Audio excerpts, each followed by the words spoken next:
let's go over it. For changing the 5-digit combination on the keypad, I believe we're going to press the administration button and hold it. We will hear 1 beep, then we'll hear 2 beeps, at which point we will release the administration button and we will enter our new 5-digit code. Let's give it a try. Right here. Okay, we heard 2 beeps, or we had 1 beep, then 2 beeps, so we're gonna enter a new code. How about this? We heard a beep at the end, sounded good. We'll close it. That's how most keypads work. They give us a successful, usually single beep or at the end of something, even on the keypads of your gun safe. So quickly, let's see if our 1, 2, 3, 4, 5 buttons work.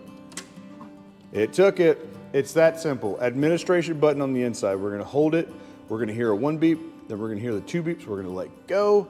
We're gonna enter our new 5-digit sequence and see if that works, okay? So that's how that works every time. If you have questions, again, in the bottom, let me know or hit me up at any time you like.